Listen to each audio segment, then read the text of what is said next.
गावापासून दूर साधारण 2 कोसावर एक जुनं एकटं चिंचेचं झाड उभं होतं. आसपास शेती, ओसाळ माळरान आणि एक अरुंद पायवाट. त्या झाडाभोवती कायम विचित्र अशांतता असायची. जणू वारा तिथे पोहोचत नाही, पक्षी तिथे बसत नाही आणि सायंकाळी तिथून जाणारा माणूस दुसऱ्या दिवशी पुन्हा तिथे जाण्याची हिंमत करत नाही. त्या झाडाबद्दल गावात बऱ्याचशा गोष्टी सांगितल्या जायच्या. कोणी म्हणायचं रात्रीच्या वेळी त्या झाडावर पांढरी साडी घातलेली बाई दिसते. कोणी म्हणायचं झाडाच्या फांदीवरून काळा धूर निघतो.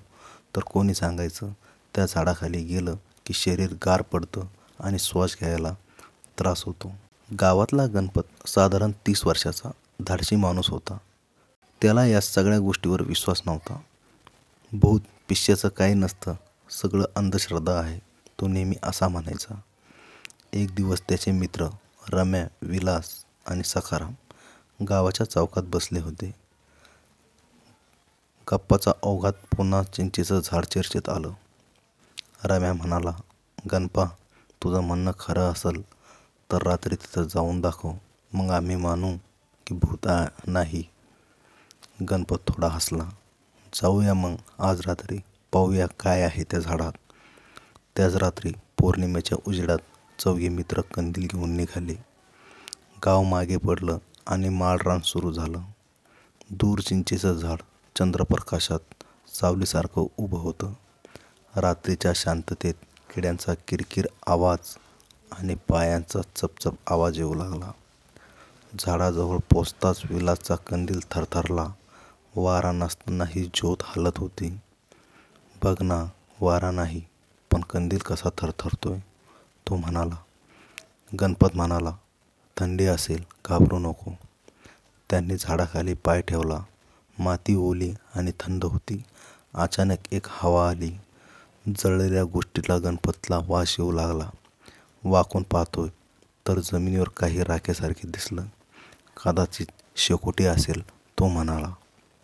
पण सखाराम थोडे मागे सरकतो. गणपा, इथं काही बरोबर नाही. तेवढ्या झाडाच्या फांद्यांचा आवाज येऊ लागला. सगळ्यांनी वर पाहिलं. पांढऱ्या साडीचा आकार फांदीवर झोके खेळत होता. ती बाई चेहऱ्याविना, केस विसळलेले आणि हात लांब लांब पसरलेले. कंदील आपोआप विझला. गणपा धाव, विलास ओरडला. पण गणपा शिजला होता. त्याने त्या बाईचे डोळे दिसले. 2 लाल टिपके चमकणारे. झाड हळू हळू लागलं. जणू वादळ आलं आहे. आवाज आला, का आलास माझ्या झाडाखाली. गणपत मागे वळून पळू लागला. पायात गुतत होते आणि तो पडला. त्याच्या हातात काहीतरी चिकट स्पर्श झाला, थंड, ओलसर आणि रक्तासारखा. तो जोरात ओरडला, रम्या, मदत कर. पण बाकीचे तिघे आधीच गावाच्या वाटेवर धावत होते. गणपत कसाबसा उठला आणि धावत धावत गावात आला. दुसऱ्या दिवशी तो तापाने तणपणला. गावातल्या लोकांनी त्याला विचारलं, काय झालं. तो काही बोलू शकत नव्हता. फक्त एकच वाक्य म्हणत होता, ती खरंच आहे, ती खरंच आहे. त्या घटनेनंतर गणपत काही दिवस वेड्यासारखा वागू लागला. झाडाचं नाव घेतलं तरी तो घाबरायचा. गावकरी म्हणाले, त्या झाडावर काहीतरी आहे. मग गावाच्या लोकांनी, पुजाऱ्यांनी झाडाजवळ हवन केले, मंत्र उच्चार केले. काही दिवस सर्व ठीक झालं होतं असं वाटू लागलं. पण एके रात्री पुन्हा तोच आवाज आला. आलास का. गावातल्या लोकांनी दुसऱ्या दिवशी पाहिलं. झाडाखाली गणपतचं शरीर पडलेलं होतं. त्याचे डोळे उघडे होते. चेहऱ्यावर भीतीचं गोठलेला भाव. कोणी जवळ जाण्याची हिंमत केली नाही. पुजाऱ्यांनी सांगितलं, हे झाड शापित आहे. अनेक वर्षापासून येथे एक बाईला मारण्यात आलं होतं. तिचा आत्मा अजूनही झाडात अडकलेला आहे. त्या दिवसानंतर गावात कोणीही त्या झाडाजवळ जाण्याची हिंमत केली नाही. पायवाट बदलल्या शेतकरी तिकडं जाऊ शकत नव्हते. वाऱ्यातही त्या झाडाच्या पानांचा सळसाट ऐकायला गावकरी दरवाजा लावून बसायचे.